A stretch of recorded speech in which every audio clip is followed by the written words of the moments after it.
What's up, guys? Welcome to my channel. It's the Modeler's Bench, where I assemble kits in HO and S scale for model railroading. And today's model is an easy one. It's number 1 on the difficulty scale. It's a vintage kit. It's from 1994. There's not much to it. It's 4 walls and a roof. So that's that. Let me show you the stuff we're going to use, different tools and paints. First and foremost, the glue. We're going to use a Plastruck liquid solvent. We're going to use a square. A whole bunch of different sandpapers, 1000 grit, 400 grit. For cutting, you can use an X-Acto knife, or I like the scalpel. Also some files. The paints today we're going to use will be for the concrete, well, concrete gray. And on this kit, you'll notice there's some different colors in here, more of a tannish color. We're going to use what this company's calling territorial beige. Seems to be a pretty nice color, I think. That should look good. For the grout or mortar, we'll use white. For the brickwork, I was going to go with a barn red. If I use an acrylic and then I come in to do the grout with a really watered down white, it may erase some of that brick or barn red that we're going to use. So what I'm going to do is probably use a automotive primer red. I have a model right here as a good representation. Definitely shows the grout lines and everything. It's a pretty good match for brick. I like it, but this is the automotive primer red. Like I said, I think it's a good color, so I know when I hit it with water and a watered down white that this paint's not going to come off. This might, so that's my fear. So first things first, let's get to the kit. I take a quick inventory. So we got the front, we got the sides, we got the back, we have the glass. Your roofing material is just a piece of styrene. Got to be cut down the size. We're going to have to cut supports for the roof, and that's what these strips come in for. So it appears that everything is here, but DPM does still make models. There has been a lot more added since 1994. It doesn't look too difficult. There is a lot of flash that has to be removed. You know what? I think I might even introduce another tool. Give me just a second here. It's off screen.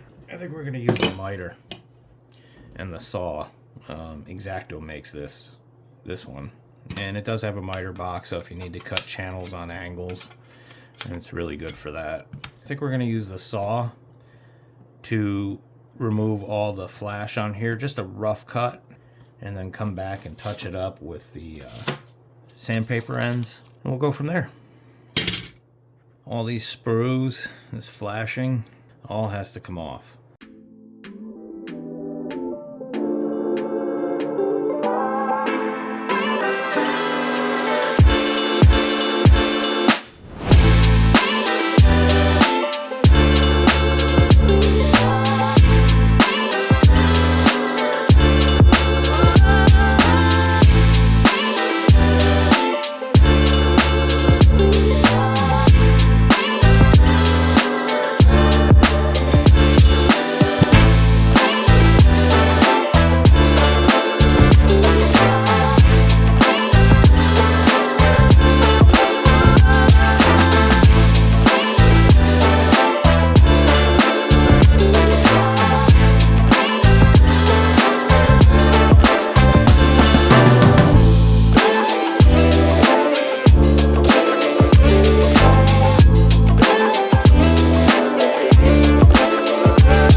That looks good.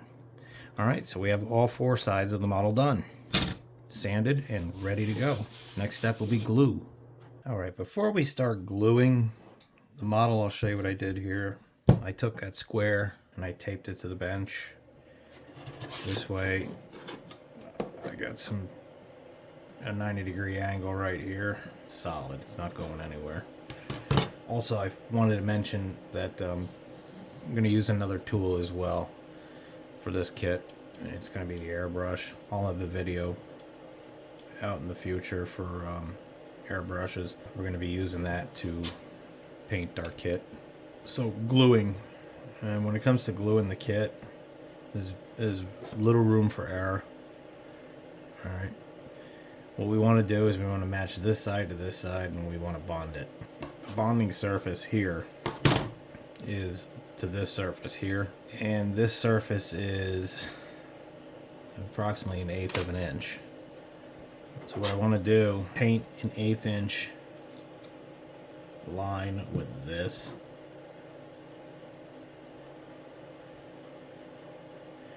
Evaporates quite quickly, so I'm going to be fast with it, and then I'm going to match the corners. It happens fast. You don't have much time to play with this.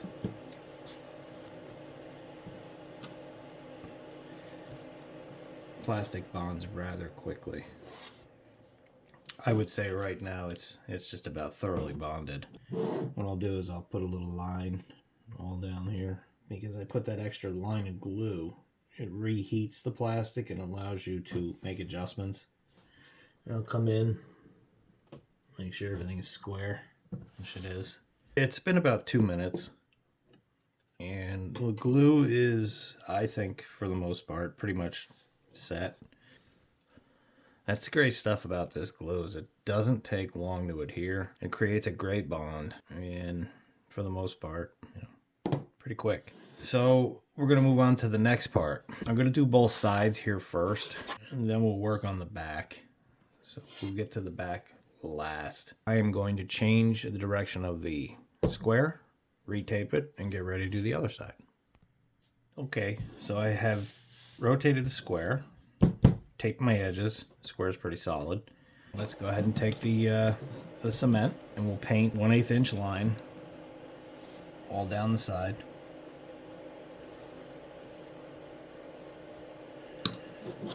And now we will make the two sides up just after I put a little bit on here. I want to put a little on this side too.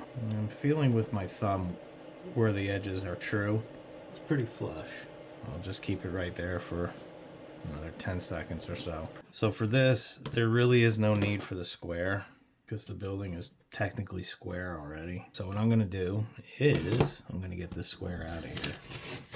The only reason why I'm really concerned about how square it is when it comes down time to the roof.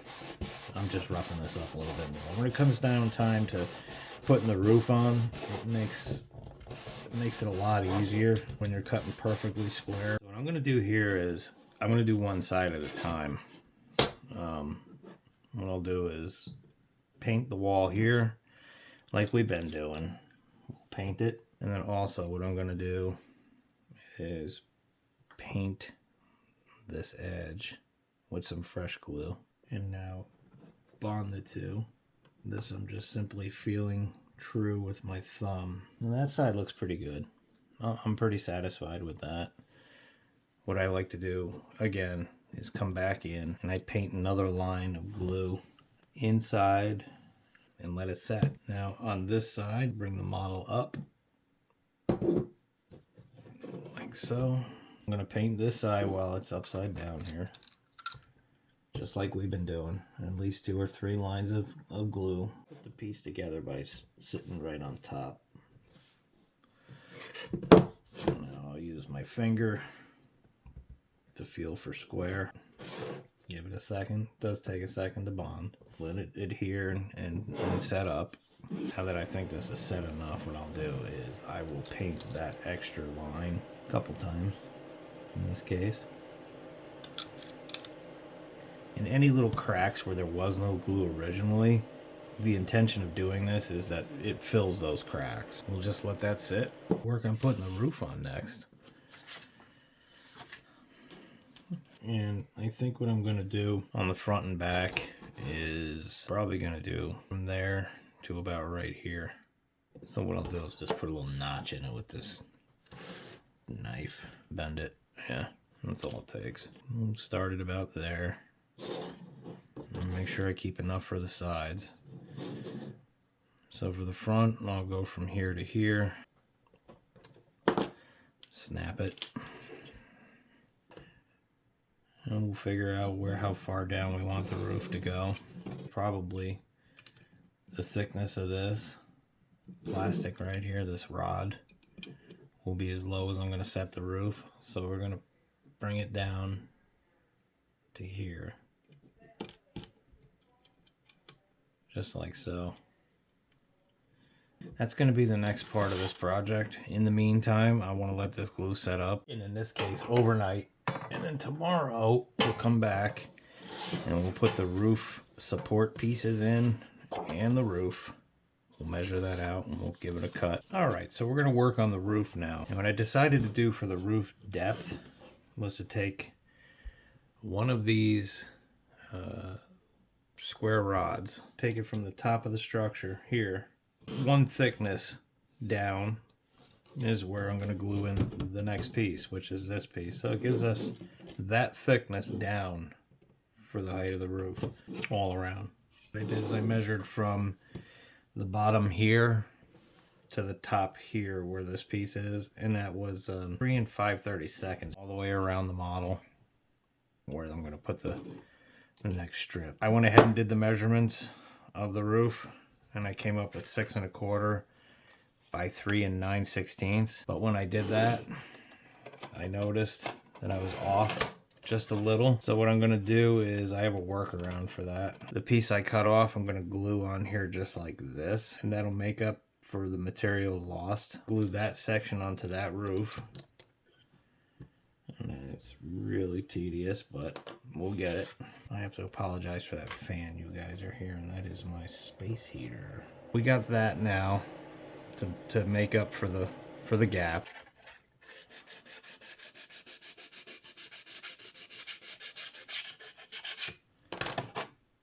That is perfect. And I'm pretty satisfied with that. I don't see any need to fuss with it. I think our next step here, now that the roof is secured and in place, that looks pretty good. I'm satisfied with that.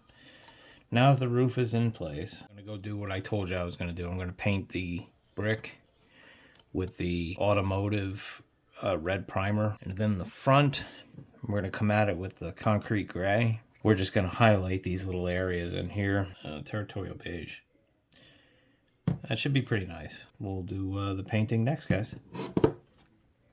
Painting is the next step, and I found a shortcut for us. And that's going to start with just painting the face, being that this is all concrete. I figured I would paint the entire face and you know, get this done. Get all the angles.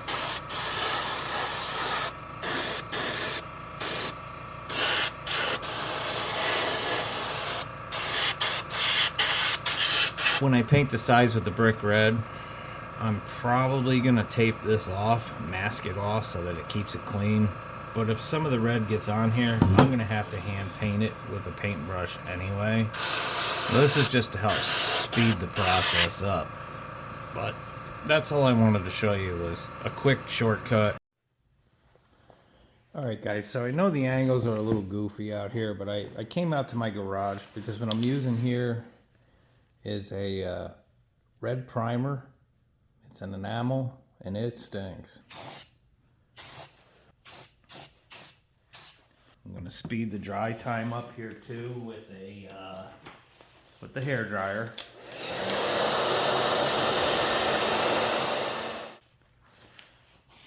Let's get this side done.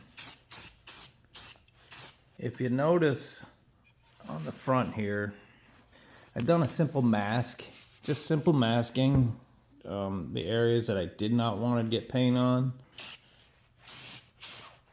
And we'll hit it with the hair dryer.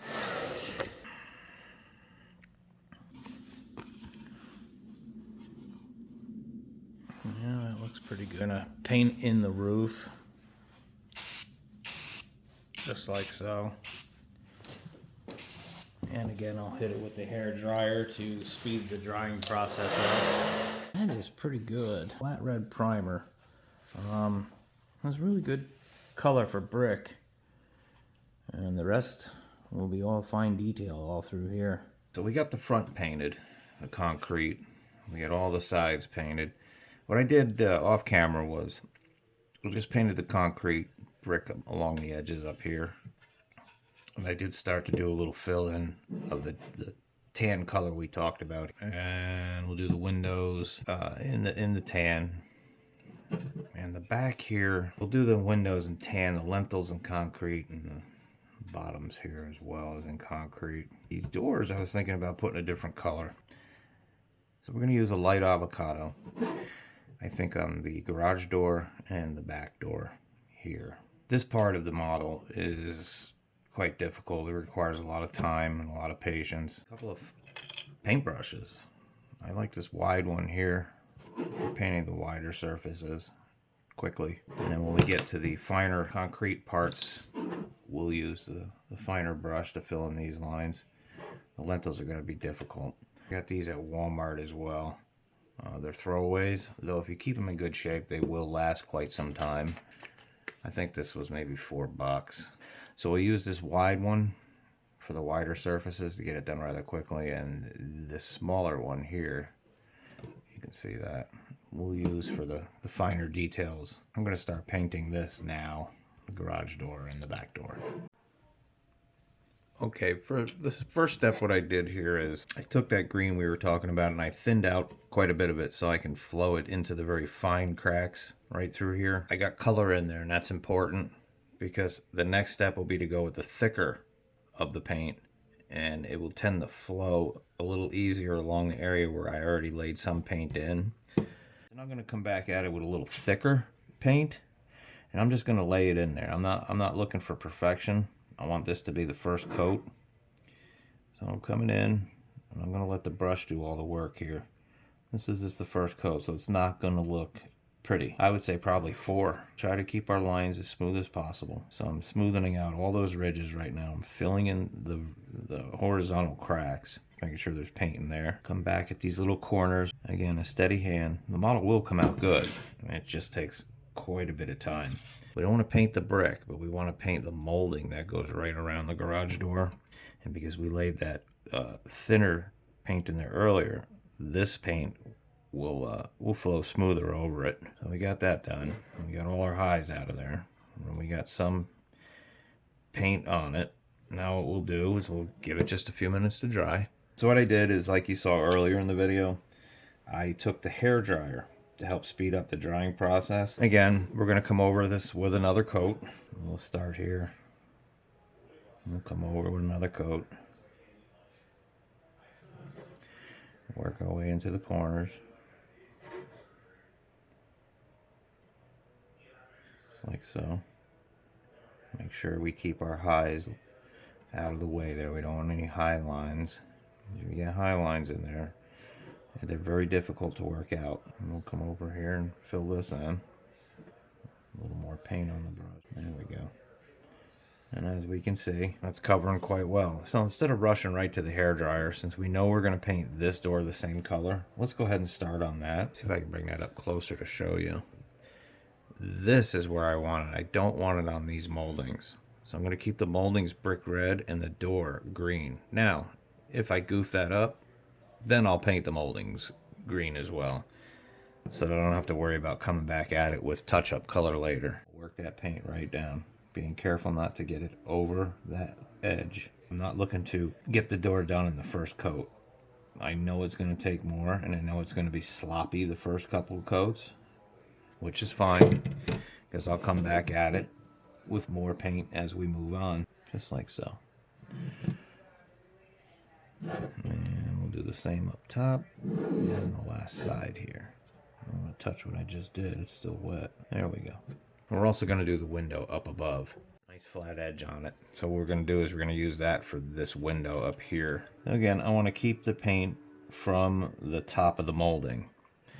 which is this section right here. I want just the door, and in this case, the window frame. The more time you take on it, the much better it looks, and the more proud of it I think you can be, because it took that much time. That doesn't look too bad. I'm pretty happy with that, I guess. And I'll come back at it with another coat in just a couple minutes. Now we're going to come back on this door. So this will be the third coat we put on here, and just cover. Don't want any extra lines, so we want to try to feather all of it out. And then what we'll do is we'll come back at now on this side and work our way back the other way, just like so. If you don't have a steady hand, it could take some time. You're going to have a lot of cleanup to worry about. You just have to have a level of patience. To get this entire model painted, all the lentils and the sills and the windows, it's going to take not hours, but days. So we'll go back to the door, some fresh paint, see how that goes on. And I am not going to bore you guys throughout this entire video by doing this. What I'm going to do is skip ahead to show you the results and give you a time frame of how long it took me to get that. And that's the problem too, is I get bored. I'll be honest. It gets boring doing this. So when I do get bored and I start rushing, that's when I step away from the model. I move on to other things so that I can devote patience to the model at all times. So I'll move on to either another project, another model, just to get my mind off of this and refocus. Again, it takes time. Oh, and I did this, which I was very disappointed with. I tested the tan out on the windowsill, and I was in a rush. And as you can see, I got some of the lentil paint, the gray on the brick, so I will have to come back with the brick red and touch up. And I was also very dissatisfied with my work on the sill here, but this came out pretty decent. These in the front, and I did this just to get an idea that whether I like the color or not, but I'm satisfied with it. It would appear that without the hairdryer, the garage door here has dried enough for me to clean the brush again here, put another coat on the garage door, and then after I get these two doors done in the back, from there I'm going to skip from that to a finished product, because you've already seen the level of patience that are required. So we'll come in right in the middle this time and pull down, and I'll keep doing that. I'll spread that paint, then I'll flip the brush over because there's still more in there, and I'll come back at it with this side, and we'll do this as well here. Drag that down, just keep dragging it down. One more coat right in this area right here, and that doesn't look too bad. As this is dry, I'll come over this one more time, the door, and I'll fill in the areas that are low in paint. Alright, I'm going to soak the brush. I think we're good with that. And what I'll do is I'll come with the fine brush for that top window there. And again, not too much paint, just enough to fill in these little gaps with some color. Just like so. And I think I'm okay with that. So we're looking at about 20 minutes it took to do that. It's going to take a while. I'll give you a full rundown of how much time it took to get it done, but I am going to go ahead and fill in all the gray and all the brown windows in the front and come back with a finished product, and I'll give you the amount of time it took to do. And I'll see you guys when I'm done. 2,000 years later. Okay, so for this last segment, I'm going to show you the finished product, and it did take some time, but I got all the territorial beige coloring done that you see here all around in the back as well. The next and final thing we're going to do is the windows, put the glass in, and the roof. And I'm going to call this an 80% kit because I'm not going to do the interior. I'm just going to put the glass in. I might even sell this, I don't know, but if I put it on my layout, it's going to be far enough back where you won't be able to really see the interior. So like I say, we'll start with the roof, and I'm going to use just a white glue. Nothing fancy at all. And when I do a model, I save all my scraps in case I need them, and in this case I'm glad I did. So what I did is I took this, cut it, and made like a spatula, so that when I put the glue on, I could just spread it quite easily. You don't want any highs or any lows, everything to be as even as possible. So to start, I put quite a liberal amount of glue on there, and because it is, you know, a liquid, I'm going to get it to flow where I want it to before I use the spatula. I just want to kind of get it closer to the back, just like so. And then we'll start pulling down with the spatula, trying to create an even layer. You know, it's not that big a deal, just like so. And we'll move it around a little bit with the spatula, just like this.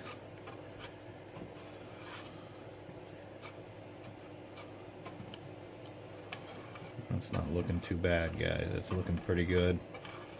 Just moving it around, trying to fill in all the spots that are lacking glue. Now when you do this, it's probably a good idea to have a plate or something underneath, because this stuff is messy. It's very fine grade, but I got this cutting mat, so I'm okay with that. I'll just dust it off the cutting mat as needed and recycle it. I don't let anything go to waste. And we'll fill in all this just like so. I'm going to go pretty heavy on the ballast, because the ballast itself will absorb the moisture out of the glue. I think that's pretty good, actually. Yeah, it's getting darker in these areas. That's because it's absorbing the glue. So there's that. We're going to let that sit until it thoroughly dries, probably about an hour. I'll come back at it, and we'll see how it looks. Okay, folks, so I have to apologize. I did lose some video of me putting the windows in, but I'll step you through it real quick. The roof is done, but I have done the windows and I lost that footage. So let me just show you what I did. What I did was I cut sections of window that came across. All right, like this is like a 1 1/4 inch by 5.5 inch section that I cut. And I did that for all those back windows. I made sure that when I cut it, I had enough material to do all of the windows. All right, all the way around. So that I wouldn't short myself on material. And I actually have some material left behind, which I will save. What I did was I came in with Plastruct, the solvent that we've been using, and I painted a section here, and a section here, and a section here, and I let it evaporate. And then I came back at it again, and I let that evaporate. Now I know I have a melted plastic, and that's what I wanted. Because if you put this liquid solvent on, and then you throw the glass right on top of it, the liquid is going to travel across the glass, and it's going to get on your windows. So what you want to do is just let it dry, or not so much dry, but evaporate. Now you've got a hot plastic. You put your cut section of glass on the hot plastic and just tap. Just tap the spots, and that's it. Again, I made sure I didn't short myself on material. This is an 80% project, and I say 80% because I'm not doing the interior. What I will do is maybe hot glue 2 or 3 LEDs in here, high up, so that they can't be seen at level. But this is just a basic build, an 80% model, and I think we have a finished product. Now I'm going to show you my next project for the modeler's bench in just a second. Okay, so a buddy of mine at work has purchased 2 of these. They are a 3D printed resin model, clearly HO scale, Strasburg Railroad, ex-Boston and Maine Pullman coach by Paradise Car and Loco. It says here, HO scale craftsman kit is best intended for modelers 14 and over, so I probably should ask Mom, but I'm going to go ahead and do it anyway. So it's a nice kit. It really is. It's got a lot of detailed parts. We got some green for the upper windows. We have some clear. We also have some hand railing. There are decals, which we are not going to use.